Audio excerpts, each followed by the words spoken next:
You've probably heard this story before.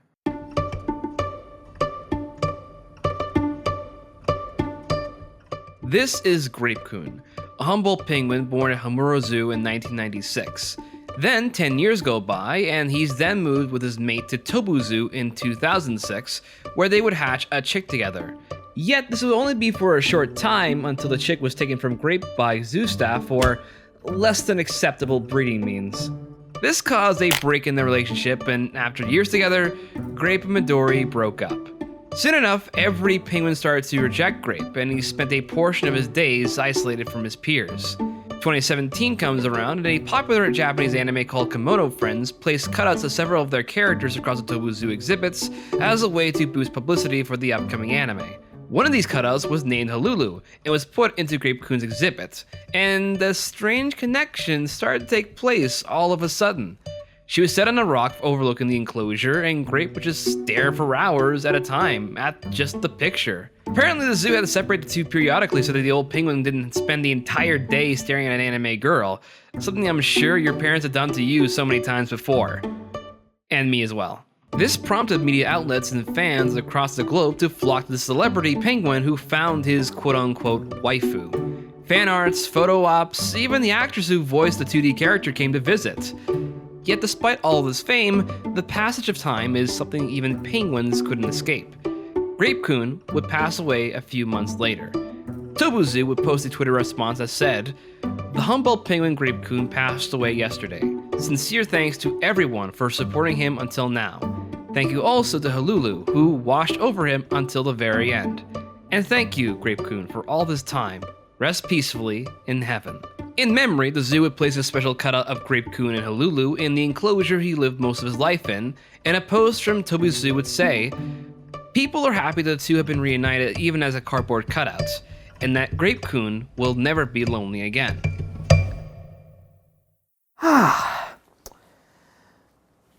So this story was a strange one, and it's not just something that happens on and off with just cute little animals.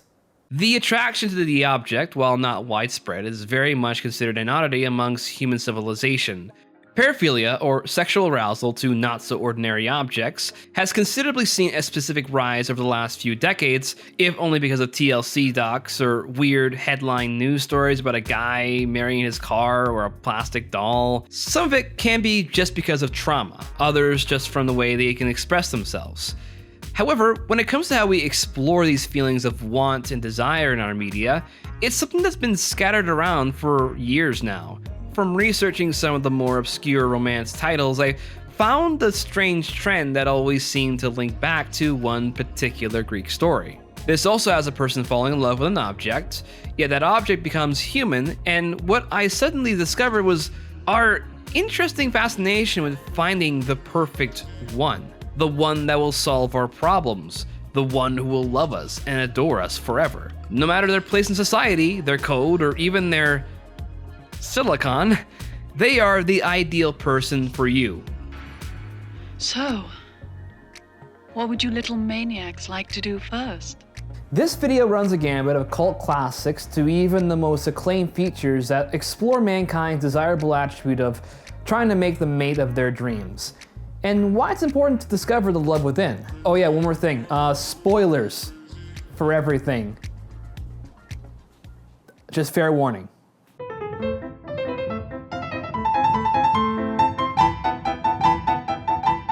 It appeared in truth, a perfect virgin with the grace of life. But in the expression of such modesty, all motion was restrained, and so his art concealed his art. Pygmalion gazed, inflamed with love and admiration for the form and semblance of a woman he had carved.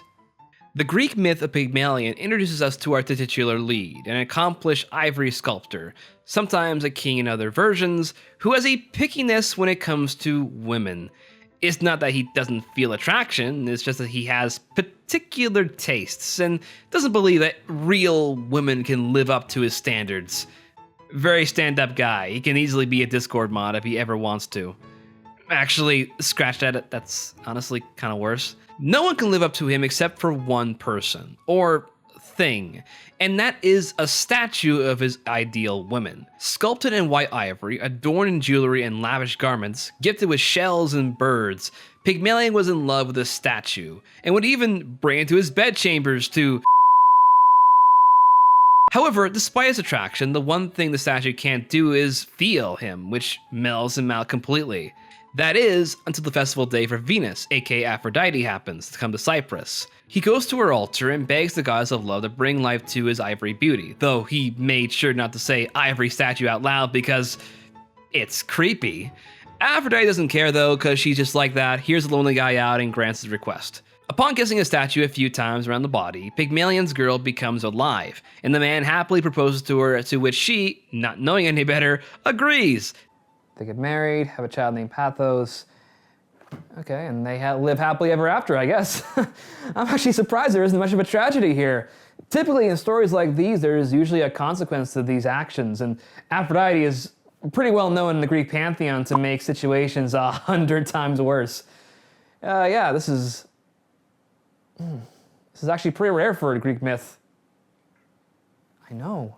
Now, you might be asking yourself why I didn't refer to the statue as Galatea, and that is because, first off, this is not Galatea, this is actually a statue of Venus, but you may know that. It's because in the poem, the only named figures are Pygmalion, Venus, and/or Aphrodite, and his daughter Paphos. Galatea isn't even mentioned at all in the piece, yet will later be adapted by other authors centuries later, though none can really figure how, when it was name-dropped. One example is in 1770 from Jean-Jacques Rousseau's Pygmalion, where the name Galatea is used, and it means she who is milk white. The poem was a pretty simple mythological tale, yet while other versions of the story are out there, none are more complete than in Ovid's Metamorphoses, which is a collection of different poems that's considered to be his magnum opus. One of these tales serves the prelude to Pygmalion, and that is the story of the Propoetides. Now this story plays out that a group known as the Propoetides disgraced the worship of Venus through their fornications outside of her faith, and were turned to stone, something that Pygmalion would take to heart when he decided to be all finicky with his choice of ladies. In Ovid's sayings, the obscene Propoetides dared to deny divinity of Venus, for which fault, in his common fame, they were the first to criminate their bodies through the wrath of Venus. Now Greek myths, they tend to be cautionary tales to those who seek to go against the worship of the gods, and usually end in someone or a group of folks getting the short end of the stick, like the guy who peeped in on Artemis taking a bath and was turned into a deer and eaten by his own hounds, or Atalanta and her partner forgetting to thank guess who, Aphrodite, and her casting a spell on them to get it busy at Zeus's temple, resulting in them being turned into lions. Moral of the story, don't with the gods, cause they'll you either literally or figuratively. However, usually the ones that get the harshest are the women, and that could be because, big surprise, women weren't really seen as people back then. At most, they're like men, but with pesky hormones. So the story of Propoetides can be viewed as ancient society's pesky bias against sex work in the Bronze Age, and see the tale of Pygmalion as something far more romantic than weird and off-putting. A guy who wants a perfect wife who looks good, is a virgin, and doesn't talk back. Swipe right. Old texts usually portray women in less than desirable characters. They are either aloof or devoid of logic or extremely vanish and homicidal. Then again, a lot of Greek heroes are pretty sinister too. Remember when Hercules murdered his own family in a burst of rage? Yeah, wasn't the pillar in the Disney film that did Meg in. In Paula James' book, Ovid's Myth of Pygmalion on Screen in Pursuit of the Perfect Woman, she said, Pygmalion's story has lent itself to positive and negative readings through these centuries. It can be Christianized, moralized, and celebrated as the triumph of love and/or art, but can also be retold or analyzed as a lesson in the dangers of delusion, idolatry, and human overreaching. Greek/Roman myths typically tell stories that relate to the events of their times, either in ideology, criminology, and importantly, social hierarchies. Their romantic poems hold a dark underbelly of truth to them, in that women who don't follow a certain path or are just too defiant to say no are cast as monsters. Monsters such as the Medusa, the Sphinx, sirens, and more. It's very interesting to look at these myths and our modern retellings of them, as many artists have taken a more pragmatic approach into the supposed outcasts and losers. A lot more stories have been told that look into the perspective of the monster, And that is very much true to Galatea. Yet, before we get into the many variations of Galatea, we have to explore how popular media has utilized her over the many years. Can you make them more than just a pretty face?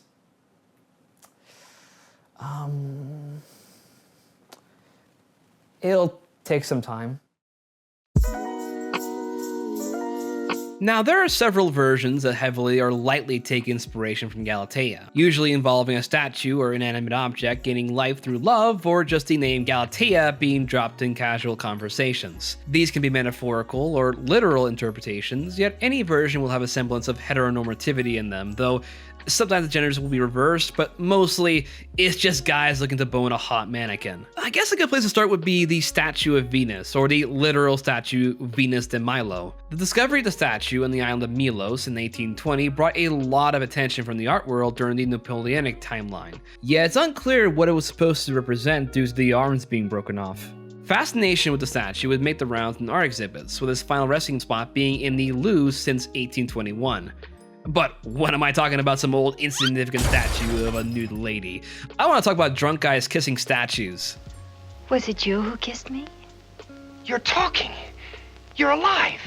One Touch of Venus is a 1948 film about a window dresser who, at an art gala, sneaks a drunken kiss with the premier statue of the goddess of love. However, that triggers the statue to reveal itself to be the actual Venus, and the film follows them and the people around them finding love and falling out of love in a quirky, pre-Cold War era Hollywood romance. Here I am. Is she gone? Oh my gosh, get out of there, quick. Oh no, wait a minute. The movie and the musical it was based on takes a close look at the characterization of Venus, as she tries to adjust to the changing times when opposed to her ancient Greek way of courtship, which, if you read Greek mythology, has got a lot of assault in it. Very annoying. Was he? So annoying that I finally had to turn him into a rock. Of course, Venus can't stay in the world of man for so long, so she goes back to her realm with a barber / window dresser left all alone until the arrival of a woman who is a dead ringer for Venus. My name is Hatch, Eddie Hatch. Oh, mine's Jones, Venus Jones. That's beautiful. I wouldn't call One Touch of Venus to be that remarkable of a film, but it was one of the few mainstream retellings of the classic Galatea storyline. So much that it even got a remake with Vanna White, who at least can look pretty. When Vanna White is the goddess of love. All your fantasies come true. Then you got some obscure pieces that only vintage lovers would talk about, so to keep it mainstream, we'll talk about one surrounding the mannequin. Yes, we're gonna talk about Mannequin, everyone. I wanted to take you home, but they wouldn't let me. You know, you are the first thing I've created in a really long time that made me feel like an artist. Chances are pretty high, if any, that you've probably never heard about this movie, aside from word of mouth and that one Starship song. They say if you watch that video, you die. Ah, that's a lot of baloney.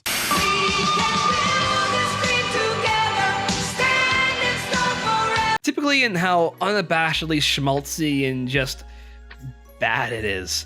However, I find it to be the closest to getting to the basis of the original myth that is inspired by, along with some interesting side helpings. What can I get the mannequin to? The movie stars Andrew McCarthy as down-on-his-luck sculptor Jonathan Switcher, who creates a female mannequin that comes to life at a department store that he works at. He is the only one who can see Kim Cattrall's character, and the two quickly develop a relationship that coincides with them saving the old department store from getting torn down by its own competition. It's got that real 80s cheese fest with a dye pretty in pink tone, awkward cinematography, and just some stereotypes all around. Although, we love you, Hollywood. It's a film that critic Roger Ebert once wrote about how, despite many bad movies still throbbing with life, Mannequin felt unique in that it was dead. He even said, halfway through, I was ready for someone to lead us into reciting the rosary. Damn. The movie is sprinkled with cliches of the time, and that's not putting attention on just how half-assed its plot and characters are. Although it's got a couple chuckles, it's pretty much carried by the only saving grace, the dress-up montages. Because, come on, if you got a movie called Mannequin, you cannot have a clothing montage. This movie kind of ranks in the so bad it's good category of film, although I kind of find it boring when it's not involving the tertiary side characters. This is what being a man is all about, honey. Oh, yeah. However, as a thinly adapted Ovid tale, it at least has a sculptor who creates a perfect woman, opposed to just some rando kissing a statue or putting a ring on it. So there is a personal connection to it. Putting aside the whole creep factor when he has sex with a mannequin, at least it's accurate to the story. Oh, right, you two haven't met. Roxy, this is Emmy. Emmy, Roxy. Nice to meet. Oh my god, what am I saying? There are plenty of stories that were inspired by Galatea, but very little where Galatea herself is a prominent character. The most interesting one comes from the cartoon adaptation of Disney's Hercules in the episode titled Hercules and the Date, in which our main hero has a good time fighting monsters in the various schemes of James Woods' Hades, but finds that getting girls is just too hard. So he calls in a favor to Aphrodite, theme song in tow, Aphrodite, Aphrodite, the goddess of love, and requests his clay statue be turned into the ideal date for the dance. And of course, he has certain specifications. How's that? A little taller? Okay, good. Curvy? Oh look, a guy who neglects giving them a personality and just wants a hot piece of ass who's crazy about him? Oh, okay, so beautiful and crazy about you. Good, digging deep, huh? Okay, here's your dream date. Yeah, it doesn't turn out well for him and causes a lot of havoc. And like any other cartoon show, it ties into a lesson, and while I can't say it's anything profound, I do find it funny that this is one of the few episodes that actually has some good animation, which is saying something because the rest of the show, God, it looks like ass most of the time. Now, while the story of Pygmalion has seen its fair share of name drops and references, it's not really a myth most people tend to latch onto. Yet, as I'll talk more, you might find its influence just as long-lasting. I was stupid. And selfish. And shallow. And sexist. Okay, all true. As technological achievements were discovered and we entered into periods of breakthroughs, we got really into hypothetical scenarios about the future. We got your flying cars, your hoverboards, sure, but what about robots? Especially robots that can, well... Yes? Can you Excuse me? Can you No. Oh, who needs that?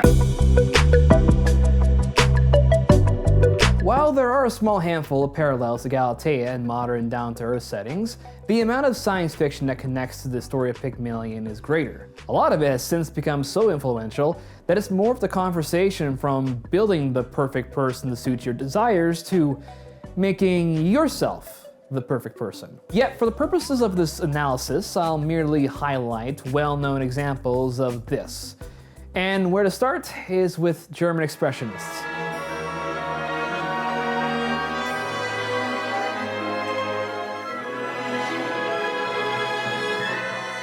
Thea von Harbo has the distinction of writing the novel Metropolis in 1925, which would then be adapted by her husband Fritz Lang for the big screen. It would later on also become one of the most influential science fiction movies of the decade, and would inspire many others to go further beyond. Yet aside from the war between the overworked lower class and the privileged aristocrats, there is the main trigger of the events, and that is the Machina. God, I hope I said that one right. The robot takes the form of a woman named Maria, and is instructed by the mad scientist to prevent the low classes' attempt at revolution. Without realizing that the robot does too good of a job, both sides see the female replicant as a threat, and burn it at the stake. Not only is the film a reflection of Lang's own politics surrounding the nature of Western capitalism, but is also a reflection of the socialist movement that was gaining support in European countries as well. Though the one thing that everyone can come out of this piece would be that robot. In the movie, the scientist creates the robot out of a desire to see his wife again, and uses the machine as a proxy for his beloved who he saw as perfect.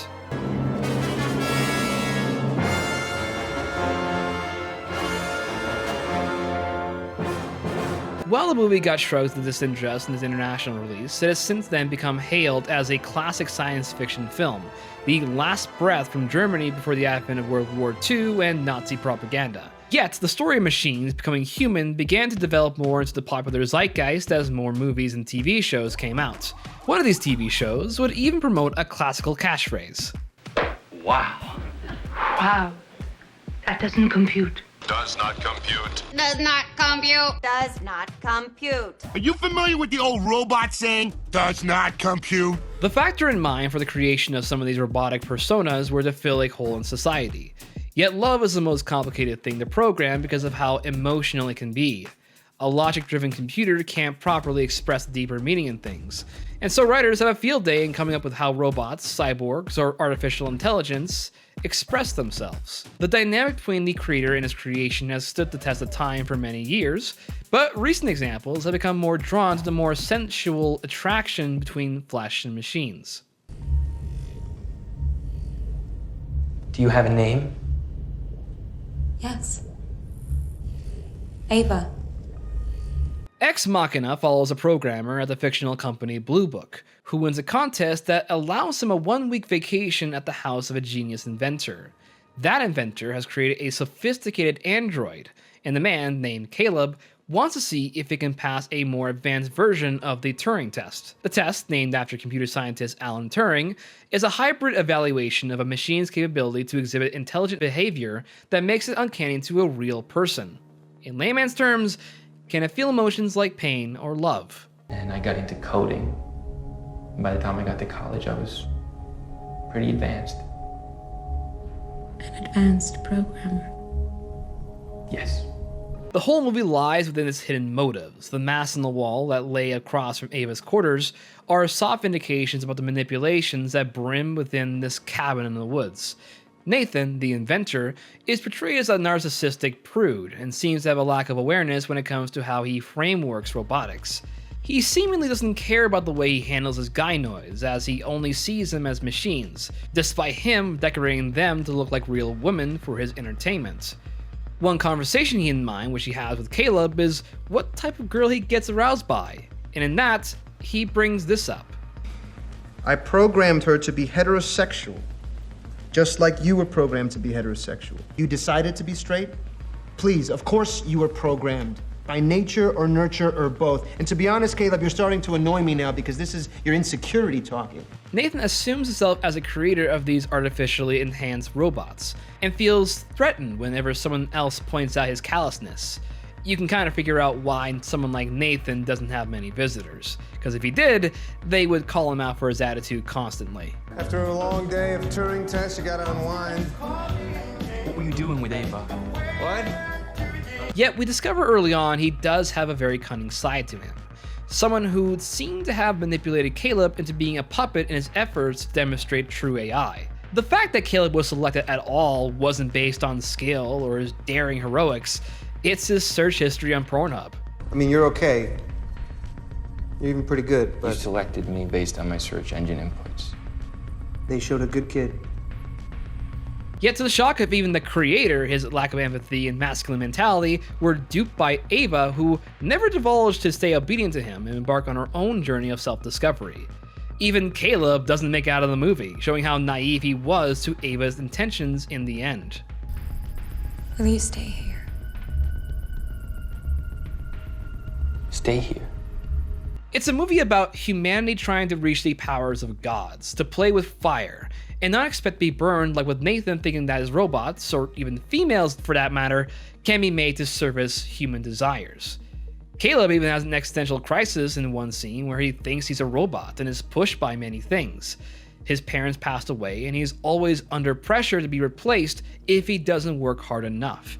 He's caught in a battle of ego, and unfortunately against his moral fiber, he is just a sucker in this calculated war. If anything, Ex Machina is probably becoming more relevant now, especially with the advent of AI being pushed by big companies, and usually to maximize profits and depend less on human labor. Behind it all, feelings are going to lose in this takeover, and the one who will win in the end is whoever can sidestep the best.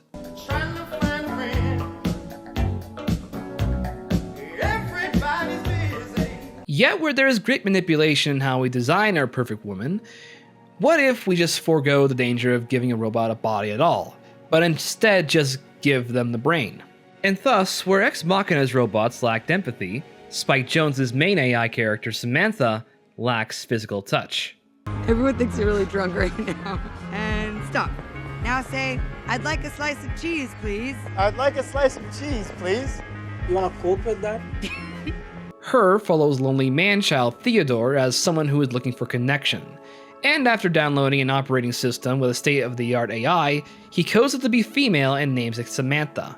Eventually, this relationship grows over time, with the machine adapting and evolving to the point of having the emotional attachment to Theodore, and vice versa. What were you gonna say? Just that last night was amazing. It feels like something changed in me and there's no turning back. There is a sizable distance between them, and despite efforts to close it like their sardonic statements, and even using a real-life woman to mimic sexual intercourse, they seemingly can't overcome it. As Samantha develops, she begins to open up the complexities of her desires with others. By the end, leaving Theodore in favor of a collective equilibrium with other AIs like herself. Samantha, why are you leaving? It's like I'm reading a book, and it's a book I deeply love. But I'm reading it slowly now, so the words are really far apart and the spaces between the words are almost infinite. I can still feel you and the words of our story, but it's in this endless space between the words that I'm finding myself now. Theodore has trouble facing this emptiness. His divorce from his previous partner is a sign of this, based on hesitancy to finalize it. It's not that the guy's unabashed by self-loathing, but he has a flaw in accepting what is. And the mold that Samantha breaks apart from their conversations and her musical ability makes their dynamic far more intriguing and believable. Though, then comes the realization that this isn't genuine. Like, she's with me, you know? And like when we're cuddling, like at night, when the lights are off and we're in bed, I feel cuddled. You guys have sex? Yeah, almost, so to speak. Like their attraction, it's just fog and mirrors.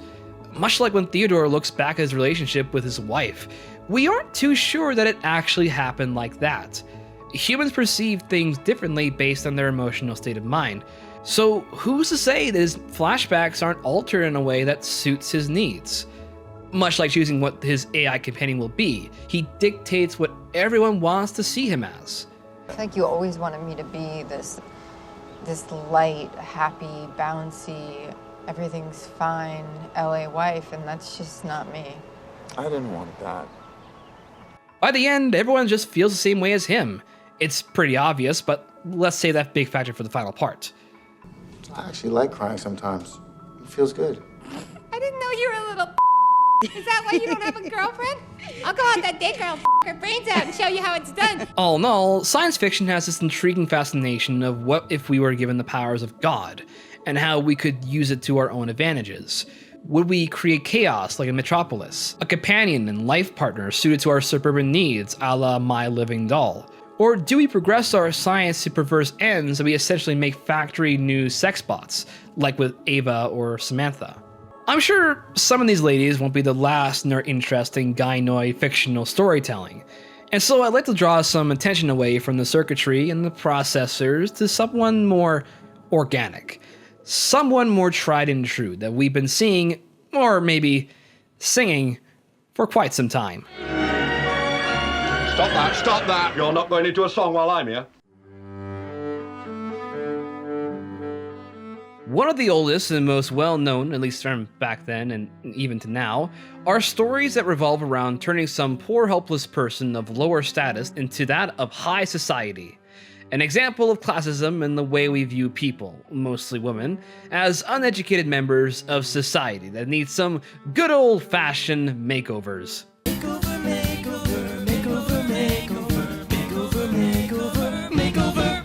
The play aptly named Pygmalion is a good starting point for some, but for others, especially in the boomer crowd, they probably were introduced to this remake instead. Chickens cackling in a barn, just like this one. My Fair Lady, much like Pygmalion, follows Henry Higgins, a phonetic scholar who takes in Eliza, a poor Cockney flower girl, and through a bet with his friend decides to teach the young woman proper English speaking. Through trials, tribulations, and a little bit of misogyny, Eliza is able to fool Edwardian-era high society to come off like a proper duchess. Thank you, Mrs. Higgins. May I introduce Miss Eliza Doolittle? My dear Miss Doolittle, how kind of you to let me come. Delighted, my dear. Much like in the play, Eliza is treated with little to no respect from the aristocrats of London, yet despite this has a shrewd hope that this experiment would benefit her self-image. All I want is a room somewhere far away from the cold night air. She clearly didn't get it from her bum of a father who sold her for £5, or even Henry's staff who gave her pity. And despite all of her efforts to conform to their needs, the breaking point comes when Henry starts telling her to fetch his slippers. We were above that at Covent Garden. What do you mean?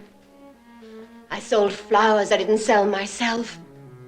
Now you've made a lady of me, I'm not fit to sell anything else. Now, this is where the deviation from the play and the adaptations differ. In the original play, Eliza marries Freddie and leaves Henry alone in his house, with only her recordings giving him solace. However, in subsequent adaptations, including the musical, she comes back to the house and he responds with, Where the devil are my slippers?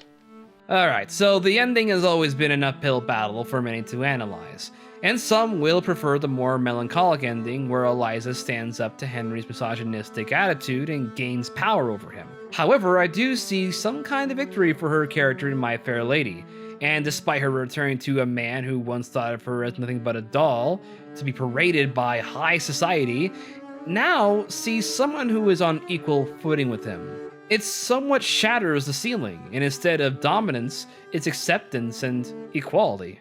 And there still will be rain on that plain down in Spain. Even that will remain without you. Predictable endings to this would see characters needing to learn the error of their ways, like with a father and his rise to middle class. However, this story is about the metaphorical statue of Galatea emancipating herself from Pygmalion's control and attaining her independence. When Eliza emancipates herself, when Galatea comes to life, she must not relapse. She must retain her pride and triumph to the end. When Higgins takes your arm on Concert Battleship, you must instantly throw him off with impeccable pride. And this is the note until the final, buy them yourself. 5 minutes ago you were a millstone round my neck, and now you're a tower of strength, a consort battleship. I like you this way. Goodbye, Professor Higgins. Now, my argument for the ending of My Fair Lady isn't to say that Pygmalion's original ending makes for a concrete retort, because I do think it plays into a growing disdain for the original text, especially by women, and they're correct by that. Come on, Dover! Move your blooming ass! My Fair Lady was a big hit in theaters, especially during a period where the last glimmers of Hollywood's attraction to big budget musicals was about to come crashing down. So when the late 80s to early 90s came around, you got things like Mannequin, took the literal root of the Galatea mythos to extremely awkward displays. She's alive! Alive! But then you have another My Fair Lady story in Pretty Woman. This story follows Julia Roberts' character Vivian's time in the millionaire lifestyle as a mistress to Richard Gere's Edward, a corporate raider in the middle of an acquisition in the Beverly Hills area. Vivian, from Hollywood Boulevard's red light district, is then given a proposition of $3,000 for a week with Edward, and like most love stories, sees the two break away of those chains of privilege and find love. While Pretty Woman follows the typical Pygmalion story, there are significant changes, like how Edward isn't the one who changes Vivian, more so Vivian changes him into her ideal Prince Charming. But never in all the time that I had this dream did the knight say to me, "Come on, baby, I'll put you up in a great condo." So it's really a story that centers around money and how Eddie has to see the real value behind it. Money corrupts absolutely, and that also is in the way we see material things. Vivian doesn't seem like any other person in Beverly Hills, because she's from a sleazy part of town. She's a slut, and she has to be reminded of that every time she enters into an establishment. I don't think we have anything for you. You're obviously in the wrong place. Please leave. However, with a little bit of help from a generous concierge, she's able to adapt to this harsh environment and able to spit back at those who would judge her before. Big mistake. Big. Huge. I have to go shopping now. It's superficial to say the least that the only value high society in Pretty Woman can see is in the opulent facade, pretty dresses, pretty cars, pretty bits. This can be shown in Edward's lack of knowledge of a stick shift, whereas Vivian knows more than her fair share of controlling them. And I do mean the manuals are goddamn pervs. You know, I think you left your transmission back there. You're not shifting right. This is a standard H. Standard H. Like I know what that means. This ties into the original myth, where Pygmalion would dress up his ivory statue to come off more lifelike and appealing to his needs, whereas Vivian reverses efforts by Edward's character to dress her up to high society needs. It also has parallels to the story of the Proprietides, and that's how someone like Philip would view Vivian as. Listen, maybe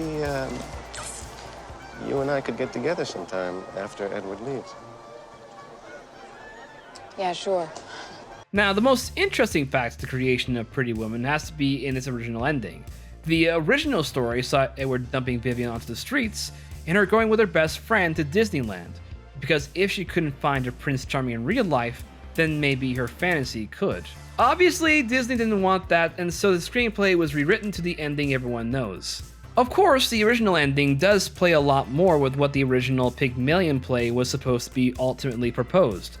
You can't make the perfect person out of money, and especially without their consent. My Fair Lady and Pretty Woman's protagonists have a similar problem with men physically or mentally abusing them to suit their needs. This is where Henry, Alfred, Philip, and yes, even a little bit of Edward fit into. This is bullshit. This is such bullshit. It's the kill you loved, not me. I made you a very rich man doing exactly what you loved. Now, these are just a handful of contemporary examples that look into the standards that women have to abide by for a patriarchal society, but are usually kept private from the public eye. However, what if the model is put on display for pure consumption? Besides, we're in the land of dreams, and what better place is there? Some dreams come true, some don't, but keep on dreaming. This is Hollywood, always time to dream, so keep on dreaming. Pretty woman.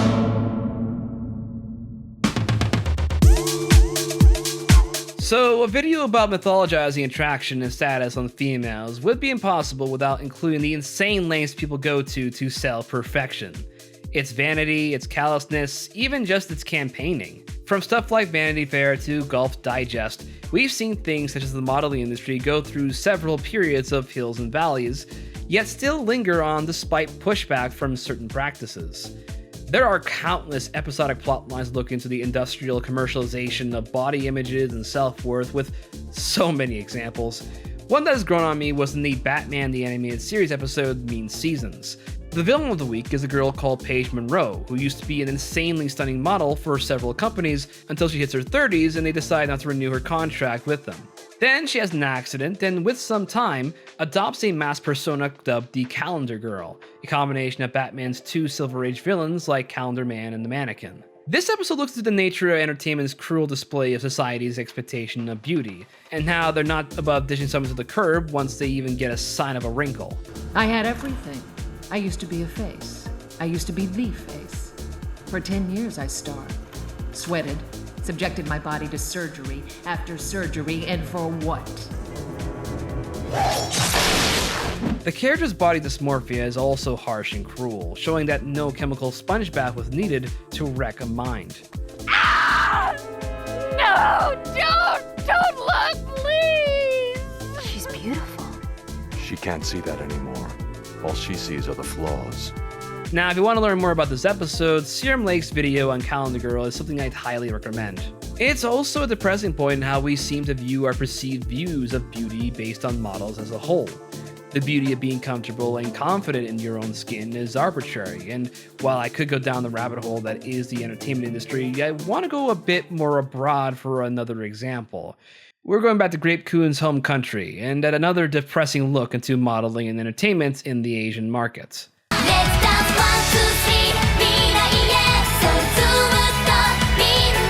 If you're familiar with the idol industry, you've probably come across various examples that paint a somewhat harsh light on the nature of the invasive culture that exists in the crevices. Lots of videos and news articles can highlight those issues in excruciating detail, yet one media example looks to the one thing that plagues the culture the most. Because when you become a Galatea for an all-consuming populace, Not even in your most private moments do you not feel like an object to the world.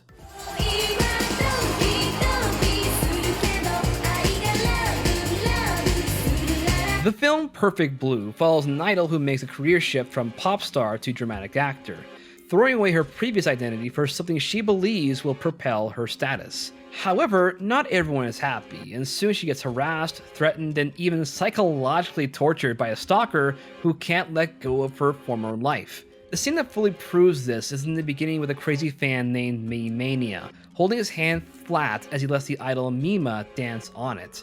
He views her as a cheerful and kind-hearted girl of his fantasies, and cannot separate the art from the artist. His obsession to uphold her integrity deludes himself to fanatically pursue her perfection to satisfy his own sick desires.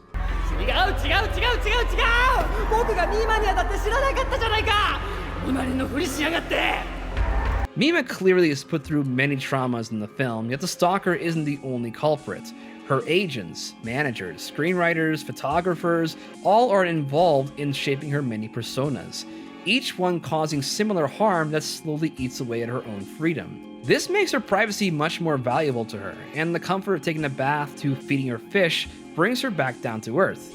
Until she discovers Mima's room on the internet chat site, and now even her most personal content has become her image. There are many hands that force her into situations she most assuredly doesn't want to do, yet her manager insists that that's just the way acting is. Sure, you can be scripted into an assault scene or be part of a pink shoot because Jodie Foster did it and she's a big star. Her old life drifts away, and even her closest companion Rumi goes under and tries to resume Mima's former life by killing her.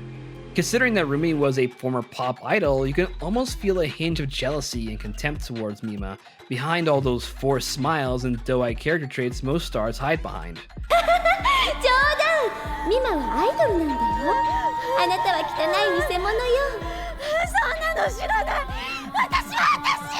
YouTuber Hanlunn put it best in her video essay titled How Perfect Blue Dissects Fame, in which she said, "There are two sides to fame. On one hand, you have people starving for popularity and attention. Mima loved the spotlight and wanted more. Rumi lost her chance and became consumed by envy, which turned into a mental breakdown and violent disaster. They are the people who want fame and will do anything to reach it. On the other hand, you have the fans, the people who obsess over those who have more notoriety, sometimes a criminal obsession. They are the mob that protects the icon at all costs.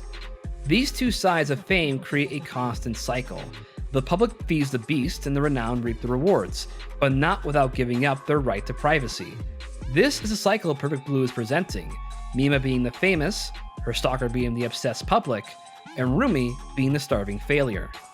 Going by director Satoshi Kon's comments, "I think it is a problem everybody has, male or female, famous or anonymous. I mean, there's a gap between the image people see of me and what I see myself. Appearances and how we perceive them are the be-all and end-all of how we sometimes misconstrue actual reality. Mimi's idol status, especially for her country standards, was an exclusive attraction to those that felt ostracized or were yearning for human touch. She was, for many of them, the perfect girlfriend, and when she challenges that preconception and steps away from the altar they put her on, the malice underneath takes out a knife. An industry of countless Pygmalions constructs young and beautiful statues that cater to what assumedly everyone desires. Yet, when their utility runs thin, the plastic makers are keen to ditch the used Galateas for new and less damaged ivory. Yet the lonely need an object to comfort, and that might be the interesting third line with the variety of stories tied to the Greek myth, because nothing hurts the heart more than being alone."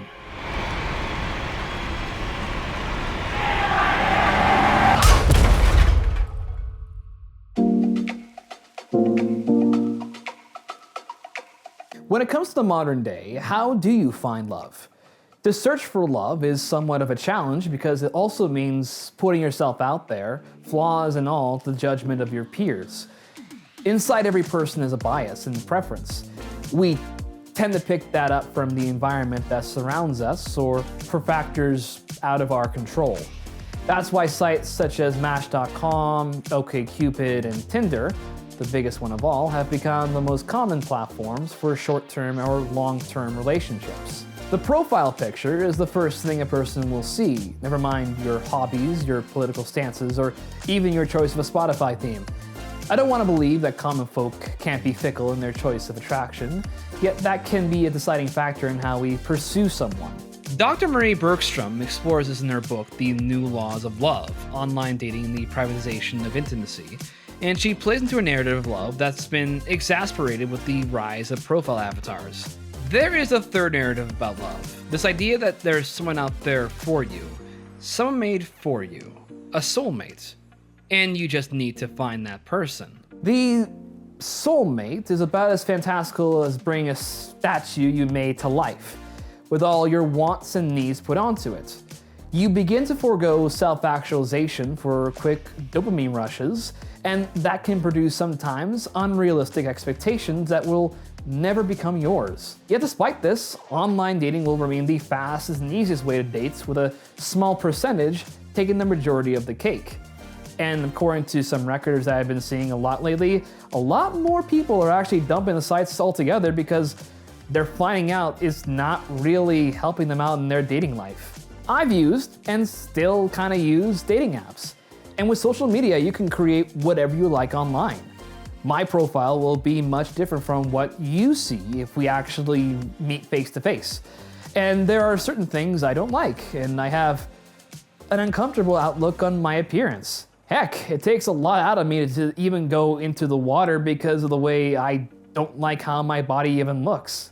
And keeping in mind your mental health and how it can psychologically strain your perception, it's no wonder that our idea of true love has become so flawed and scattered, which can lead to this infatuation with things that aren't real.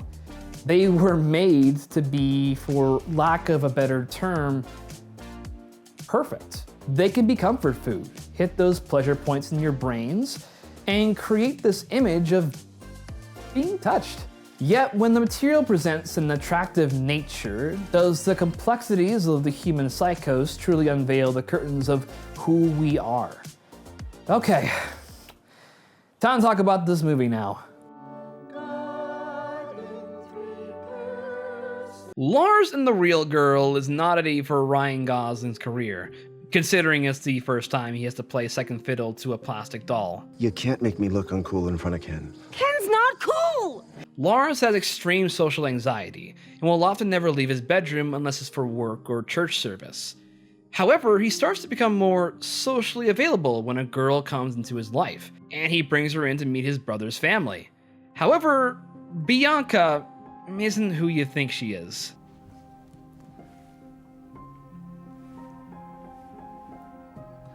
She's shy.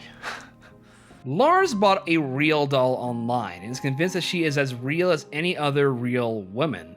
She even has a backstory, and since she is wheelchair bound, she has to rely on Lars and others to get her from place to place. Obviously, everyone is concerned about this, yet with the help of a psychologist and the community at large, they play a part in Bianca's journey while also getting to the roots of Lars's insecurities and inabilities.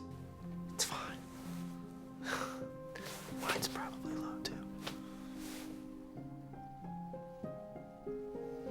To say this film is weird is an understatement. However, unlike other Galatea tales where predation and sexism are key factors in the development of the female Galatea, this one has very little of it. Sure, she is designed for sexual gratification, yet Lars seeks none of that, and as the film progresses, the more individuality she is given. It's also made unclear what she's supposed to represent to Lars, whether it's a reflection of his mother who died at childbirth or the girl he has trouble asking out. There are several instances where Lars has moments of self-realization when it comes to his interactions with people. It's a very bizarre concept that presents an unorthodox twist on the classic myth, because where the birth of Galatea makes them a person, the death of Bianca makes her human. Her effect grows on the community, to the point where they begin to realize her own wants and needs that opposes Lars. They are aware that she's a doll, but by playing out her life in a comical yet invested way, which therefore opens Lars up to the real world. She is not petite, Lars. Bianca is a big, big girl. None of this is easy. Oh, we do it for you! Lars realizes that as much as Bianca satisfies his needs, he doesn't do so for her because he may not know her, and that stirs the events of him letting go and coming out of his shell. You don't jerk people around, you know, and you don't cheat on your woman, and you take care of your family, you know, you admit when you're wrong, or you try to anyways. That's all I can think of, you know. It sounds like it's easy, and for some reason it's not. That's where the story goes to, and what many others like One Touch of Venus, My Fair Lady, and Her didn't touch on, and that is self-worth. You can make someone the ideal partner, and maybe they were descended on high from the gods of Olympus for your own desires, yet what you miss out on is that necessary step in becoming a better person. Becoming humbled and letting go of your preferences to see the full picture. Kind of like how Pretty Woman did it. No problem, but now everything is different and you changed that and you can't change back. I want more. I would add that Lars, like my other choices of screen texts with the flavor of Pygmalion, encourages us to explore Ovid's myth for further aesthetic and sociological implications within its original context. The statue's cultural trajectory has seen her alternatively privatized and commercialized, abstracted from and integrated into human society, remythologized, rationalized, and historicized, while teetering between the model and the copy, the living and the dead, the all too material, and the fleeting image. Because I do believe that the revisionism of the story is not exclusive to one half of the pie. There are elements of sexism, voyeurism, independence, objectivity, and classism in these romantic stories. And the best way I see it is that by eliminating that barrier of seeing the perfect image, that we can truly solve that loneliness we have in ourselves. Love is a complicated thing, and so much so that maybe that penguin gawking at that stand-in of some anime character had something going on in there that we didn't know. Or maybe it's just a funny story of life. There are several other genres that Galatea and that art of bringing something to life has influence on our pop culture. The Bride of Frankenstein has a little bit of that Galatea in her, with the opposite being that the female creature rejects the monster rather than fall in love with it. And who can forget the origin of one of comic books' most famous heroes, Wonder Woman, and her birth via clay by her mother's love. However, this video was focused on how influential the text of Ovid's Metamorphosis has with romance and stories that involve manifesting our aspirations into distracting us from our insecurities. We've evolved from drunken kisses or playing dress-up to satisfy superficial high societies to what-if scenarios that predicate on building our supposed perfect girlfriend. Whether buried deep in the recesses of our personal id, or in our dissection of how we humans tend to search for companionship, I do think the story behind Pygmalion's myth will be just as influential as even the most epic of Greek myths for years to come. Look at him with the dummy. Who are you to criticize? The statue is coming at you in 3D. Thanks for watching, and please let me know your thoughts on the movies and shows I discussed here today. Please like, comment, and subscribe if you enjoy my content, and if you want to support me in any other way, you can become a patron on my Patreon today. It's your bra man, who is definitely not keeping a sex doll named Kamiko in his bedroom. Wait, did I write that?